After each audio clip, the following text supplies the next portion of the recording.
I'm in Singapore, and I'm about to go on stage in just a few minutes. I have not given a presentation for over a year now. I was in a little fender bender a while back, and so I took a little bit of time off.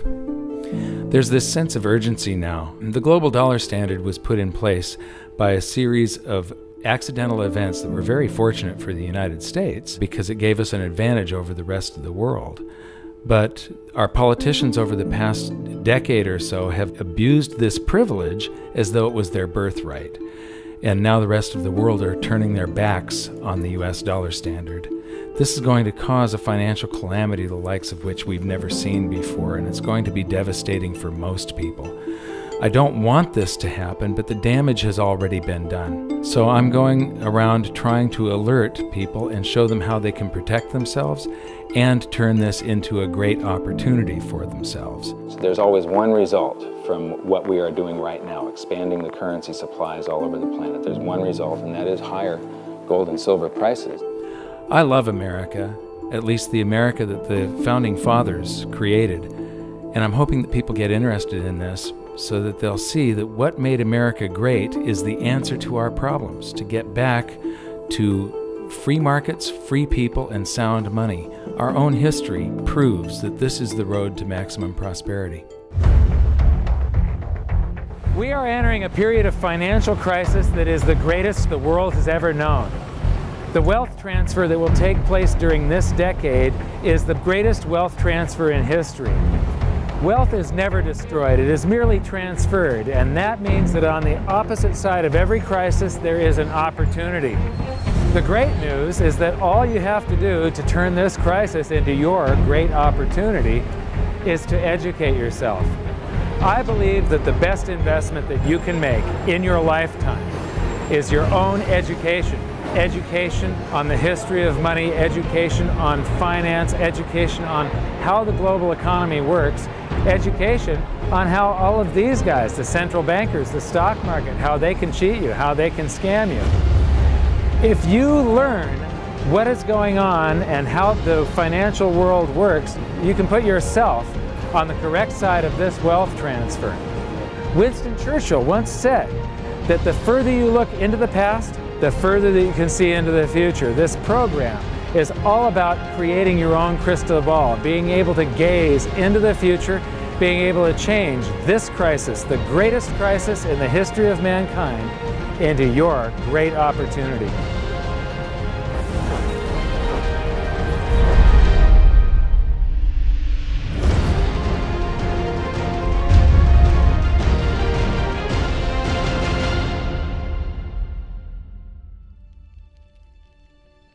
I was born in Salem, Oregon in 1956, and we moved to California when I was 4 years old in 1960. But when I went to school, it was obvious after just the fourth grade that there was something different with me. And by fifth grade, I was in remedial classes. And it turned out that I was dyslexic, and teachers were not taught to recognize that back then. I was always falling behind everyone else. When I would get a teacher that would lecture instead of making us read out of books, I would just absolutely excel. I suddenly went from the dumbest kid in class to the smartest kid in all of the periods of that class. But the result was that, after a while I was in every single remedial class, and I just couldn't take it. And in 10th grade, I dropped out, middle of 10th grade, and I've never been back to school. I often say that in every crisis there's an opportunity, and in this case, the handicap of dyslexia has also been a blessing. Because I couldn't learn out of books and I couldn't take notes, I just had to remember everything. And I have the ability to, my brain's wired a little bit differently. I have the ability to look at a chart today, and I know how it relates to a chart that I saw 10 years ago. But it was back in about the year 2000 when Steve Jobs of Apple introduced OS X. The world of books opened up to me. Built right into the operating system was a text-to-speech program. Now I could just have an assistant slice and scan my books and turn them into text and email me, and then all I have to do is highlight the text, press a button and the computer reads to me. People are turning to assets that will keep their value if prices rise. So much money has been pumped into the system that people are worried about inflation down the road, said Bruno S. Frey, professor of economics at the University of Zurich. So dyslexia is no longer a problem. But what it's also done for me is I have the ability to explain complex things to people in a simple manner for some reason. And so I sort of made it my mission to try and wake up the middle class, to let them know how the monetary system works, to let them know that there is a major economic calamity coming sometime down the road, and it's most likely within this decade that we're in right now. The US dollar is about 60% of the value of all the currency on the planet, and more than half of the dollars reside outside the United States. The reason every country has US dollars is, first of all, that's what central banks use as the reserve currency. Second of all, oil is priced in dollars. So this is the world, and what you see here is that these are the countries that are avoiding the US dollar in trade. They're doing bilateral agreements where they'll either hold each other's currency and settle that way, or they're establishing, like right now, they're talking about a BRICS bank, Brazil, Russia, India, China, and South Africa, having a bank that will do settlements between the countries directly without using the US dollar. These countries, they tried to avoid using the US dollar, like Iran tried, and we banned them from using SWIFT. How many here have made wire transfers before? So do you know what a SWIFT number is? It's a code that you plug in, and this SWIFT system is what transfers those dollars from one person's account to another person's account. Well, Iran decided that they were going to sell oil only in euros. They got banned from SWIFT. But there's countries right now coming up with a replacement for SWIFT, and it doesn't use the dollar, it's the Sukra system. And Iraq started selling oil for euros. In Libya, they were talking about creating the gold dinar and selling oil for gold. So those are the countries that are trying to use something other than the dollar. Then we've got gold competing with currency. And there's a lot of talk around here about the gold dinar, and there's people that are actually using gold in some of the countries over here. And then in Utah has recognized gold and silver as money again. It's legal tender currency in the state of Utah in the United States. And then you've got physical gold accumulation. I'll show you later that China is accumulating an immense amount of gold, but all the countries with an up arrow, that's gold accumulation. Then we have gold repatriation. Germany has been asking for their gold back, and they're getting it. Venezuela has repatriated their gold from the Bank of England. And then if we put this on a timeline, here's the nails in the coffin for the dollar standard, and you will see that there's not a lot of time left. This is my evidence that I think is proof that the death of the dollar is coming, and it's coming shortly. Nixon ended Bretton Woods, and we went on the dollar standard. Then the first nail in the coffin is Iraq sells oil in euros. The crisis of 2008, and we added 1.25 trillion to our base money in the United States. As we add to the base currency, people get worried about inflation. They start rushing toward gold and silver. Iran ends oil sales in dollars, and they're taking commodities in trade for oil. They're taking, in Turkey, they take the local currency and then buy gold in Turkey and export the gold to Iran. So they're basically selling oil for gold. They do the same thing with India. QE2, quantitative easing, that's more currency printing in the United States. Libya, China and Russia bypassed the dollar. They did a bilateral trade agreement where they hold each other's currency, and they do direct debt settlement without having to wire transfer US dollars. Chinese president just recently said that the dollar as the world's reserve currency is a product of the past. Utah recognized silver and gold as money. China and Iran bypassed the US dollar with a bilateral trade agreement. Venezuela repatriates its gold. China and Japan trade directly. India and Japan bypass the US dollar. Russia and Iran trade directly.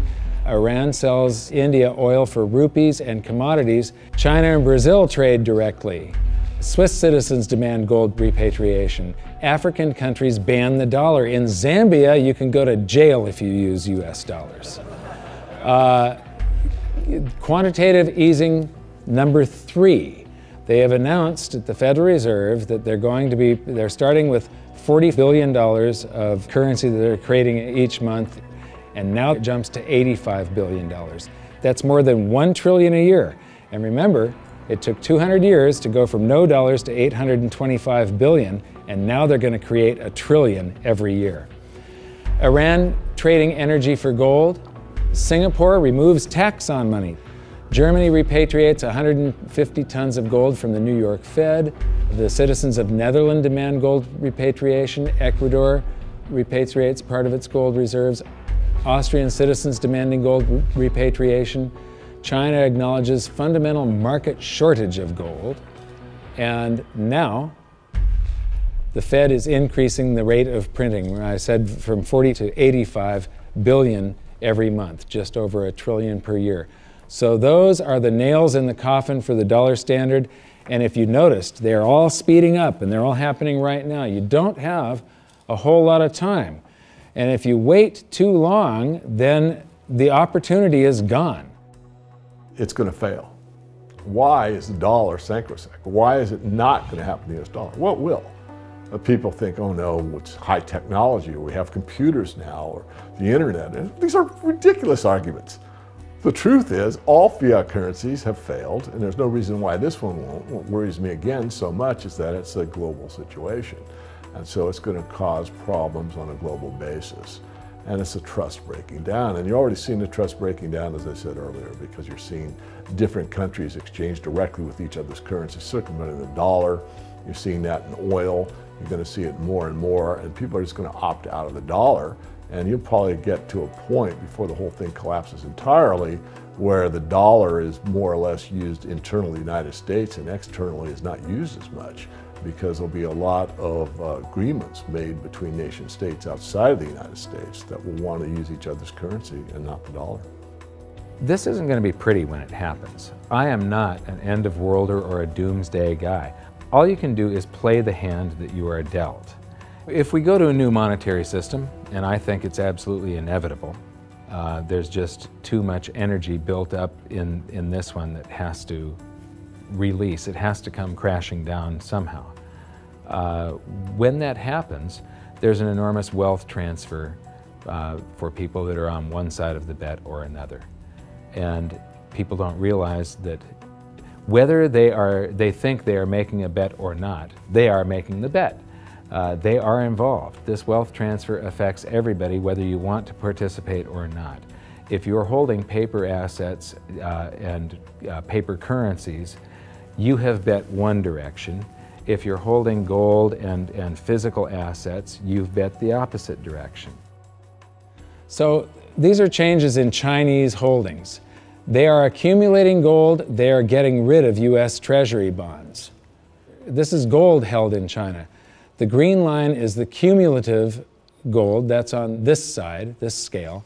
So it's gone from about 700 tons to almost 6,000 tons just since the year 2000. So this is their central bank holdings. This is their mine supply.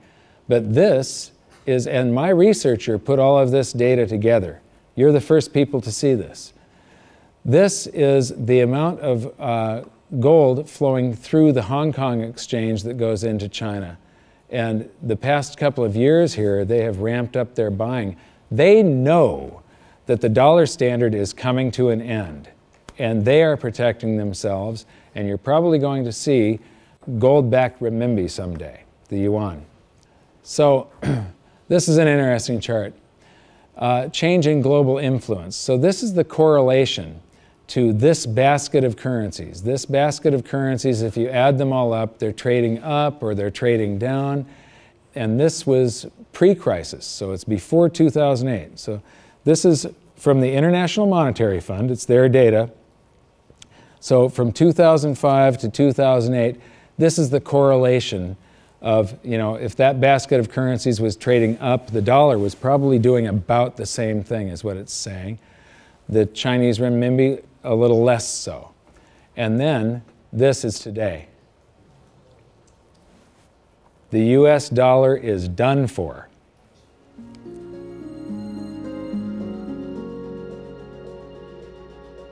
I don't think there's any question we're heading for a new monetary system. The question is what will it consist of?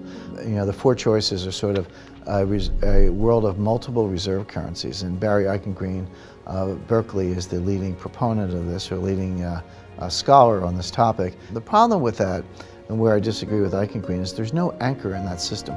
We did have multiple reserve currencies before in the 1920s. He's right about that, and it was sterling and the dollar, but they were both anchored to gold.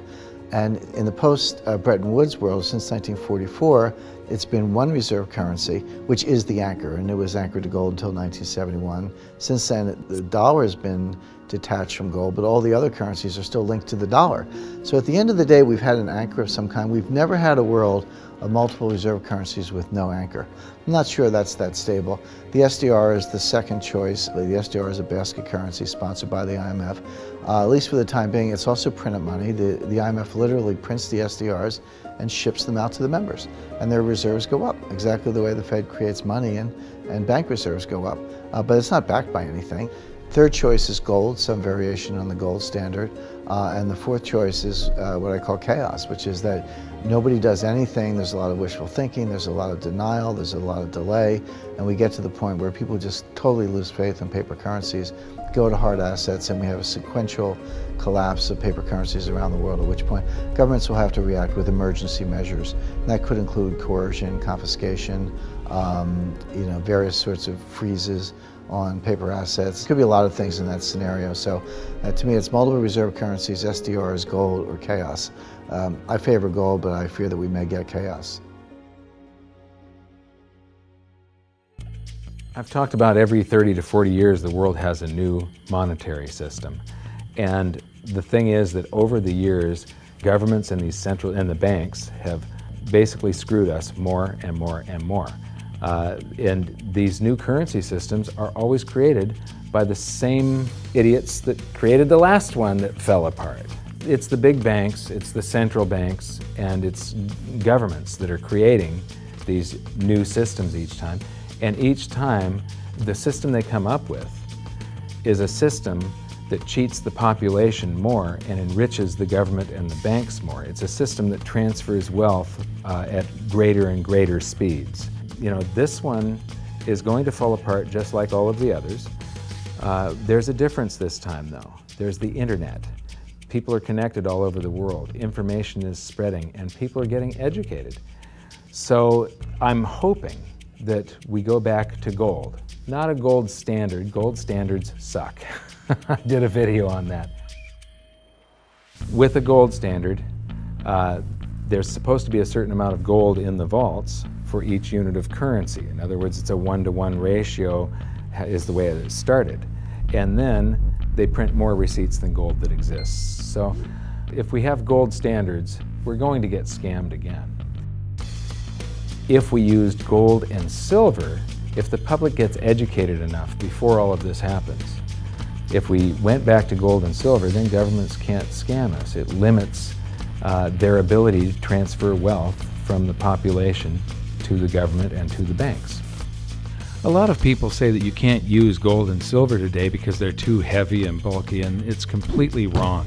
You could put gold and silver in a vault, and you could make payments to somebody by transferring ownership of nanograms, grams, or ounces of gold and silver from one person's account to another by means of a check, a credit card, or even your cell phone. If we go back to a gold-backed currency, gold-backed US dollar, at that point, I think the minimum scam that the US could get away with, which means the minimum number of dollars in existence that they could make convertible into gold, would be the dollars that are held in foreign central banks.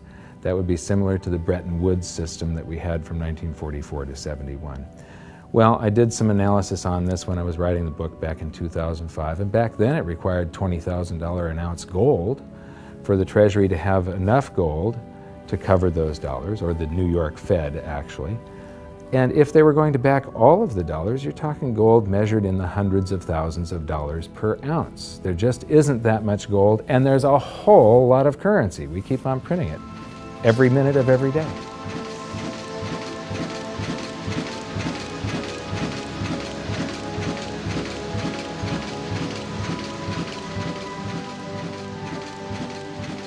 This is gold and how it accounts for a currency supply. This is our base money in the United States, which was gold back here from 1900 until the Federal Reserve. The amount of currency in circulation in gold were the same.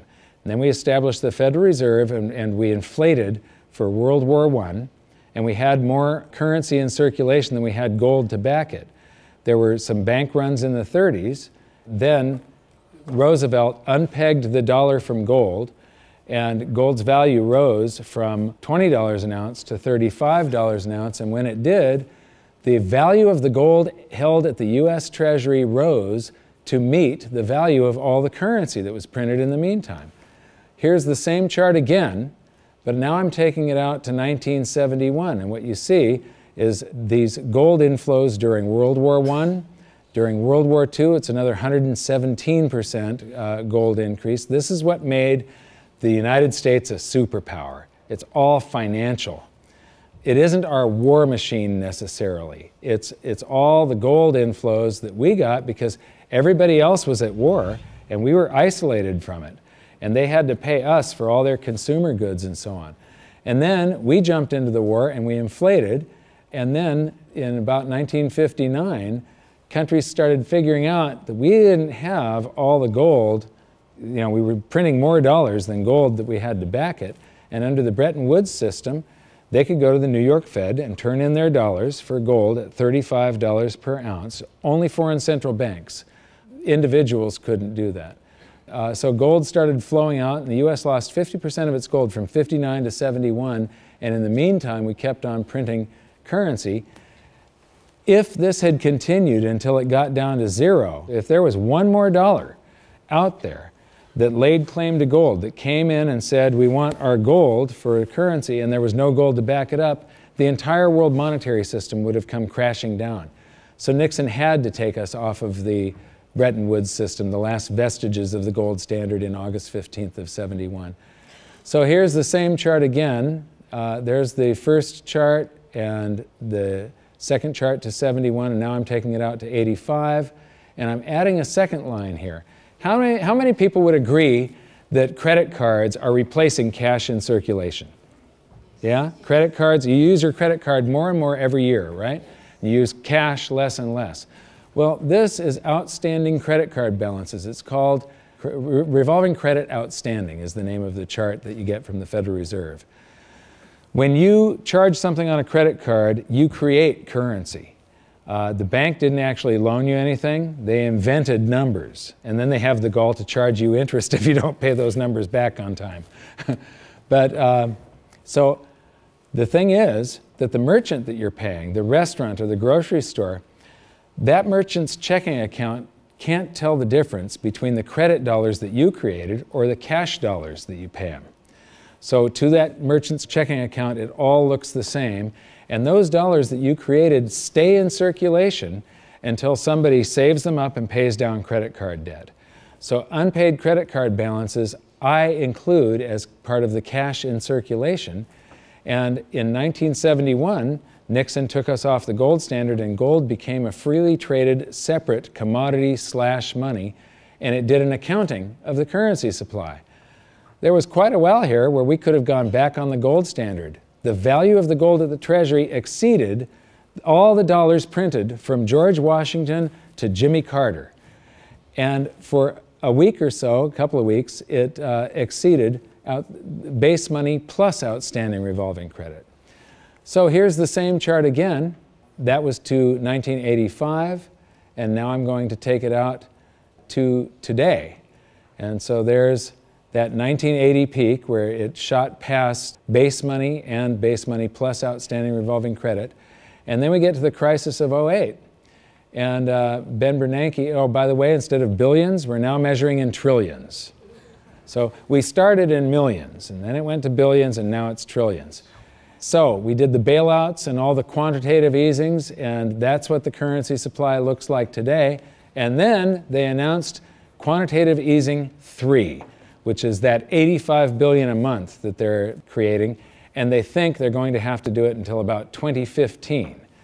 So here's the projection for gold covering the currency supply today would be $13,400 per ounce gold, for history to repeat and for gold to do the same thing that it did in 1934 and in 1980.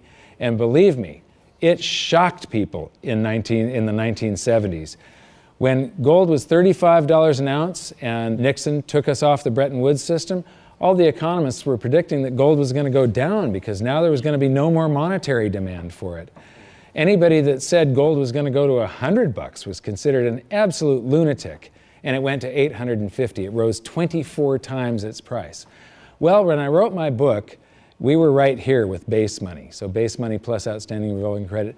It took about $6,000 an ounce for history to repeat. Today it takes $13,400, and if you include the same overshoot, remember in 1980 it didn't just cover base money, but it shot past it. $24,000 an ounce gold is what it would require to meet that. Except the Fed has announced that they're going to keep on printing currency until there's lower unemployment and the economy gets back on track. And they think till 2015.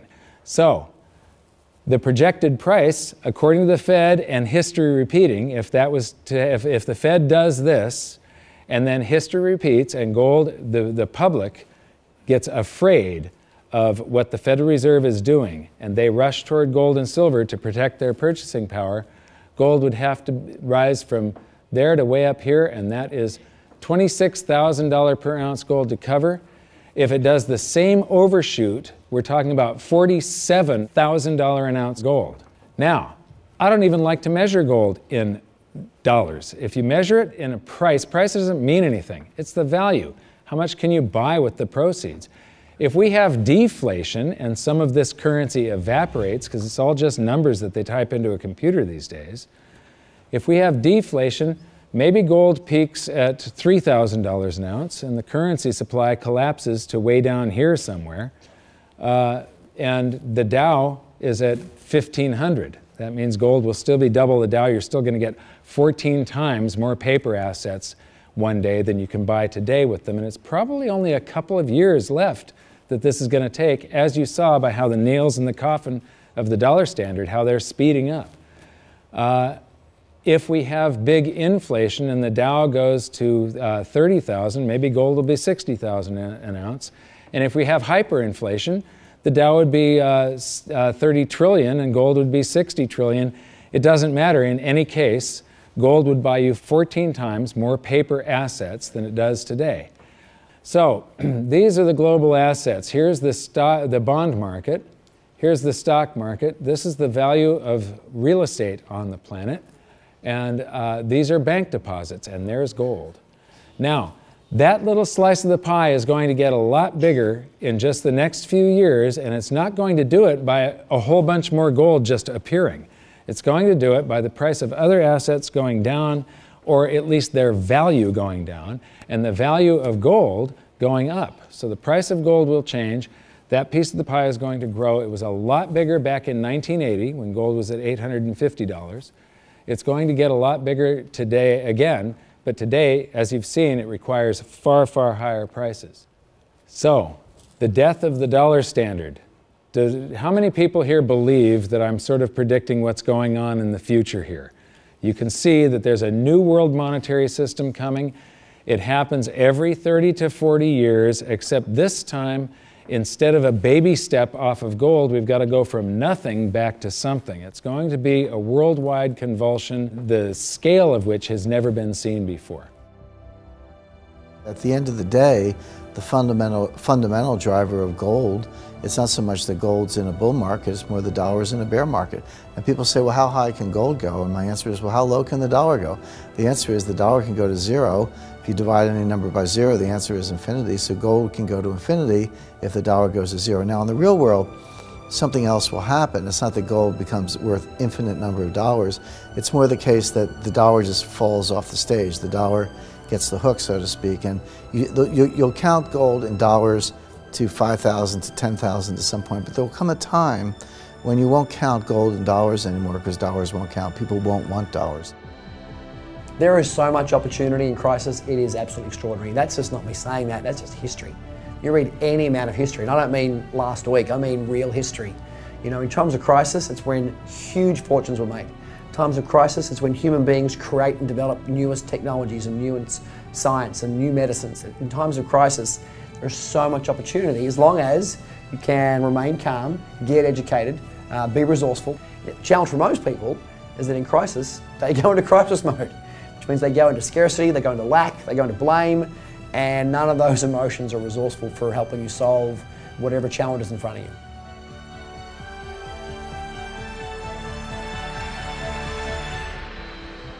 I believe that this is probably the greatest opportunity of anyone's lifetime. There has never been a situation where everything came together just like this. This is the first time in history where all the world's currencies are just fiat currencies backed by nothing. And if what I think is going to happen happens, this is the greatest wealth transfer in history. It's the greatest opportunity, and it'll never happen in our lifetimes again. So now we've learned the following hidden secrets of money. There is a global loss of confidence in the US dollar that is accelerating rapidly. The change to a new monetary system is inevitable and will most likely be chaotic. Gold standards do not work over long periods of time, but gold itself does. The public contributes to the massive amounts of currency creation by using credit cards and signing loans. Gold has already accounted for the expansion of US dollars twice in the last century and may likely do so again. So that's it for this episode. I thank you for watching and I hope you enjoyed it. I know I threw around a bunch of astronomical prices for gold someday in the future, but it isn't the price measured in dollars, it's how much is its value, what is it worth, how much stuff can it purchase.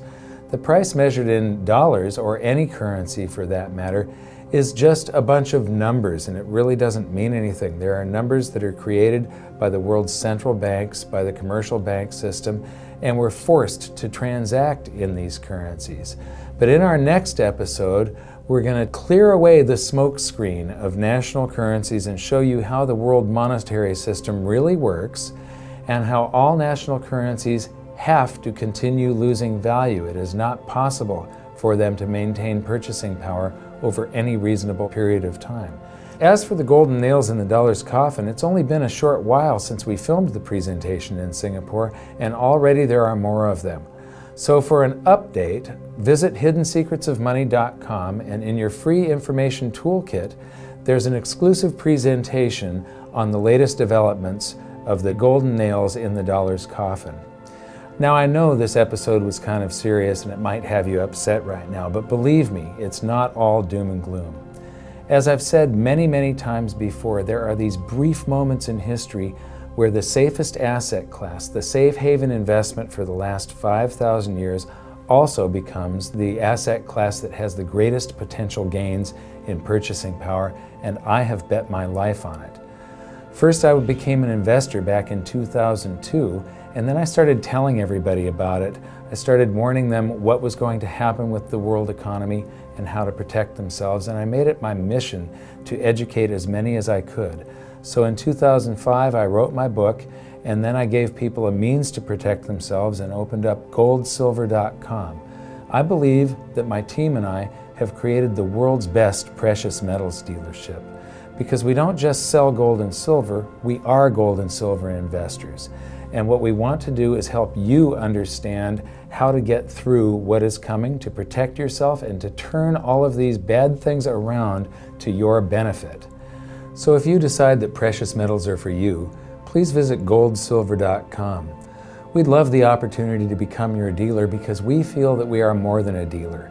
We're a partner with you and we're on the same side of the fence as you. So thank you very much. Good luck. We'll see you at the exclusive presentation at hiddensecretsofmoney.com. Thanks. you think this is a man in the lifeboat situation? Let me ask you this. If you knew the Titanic was going to sink and you were on the Titanic, you know there's going to be a lifeboat situation coming up soon. Would you like lifeboats available? That's right. Would you like to get in the lifeboat early, get a nice seat, maybe close to the water, maybe close to the food supply, right there in the middle, nice and comfy? Or you want to be one of the last ones on the boat and you're jockeying for position, you have to throw a kid out to make room for you. Yeah, so lifeboat situation depends how you like your accommodations on the lifeboat is whether you should be making your way towards it right now. And I would be edging my way towards it right now. Mike Maloney's Hidden Secrets of Money is made possible by the clients of goldsilver.com. Your continued loyalty and support allows us to educate the public on how to both protect themselves and benefit in the turbulent times ahead. To all goldsilver.com customers, thank you. Hidden Secrets of Money would not be possible without you.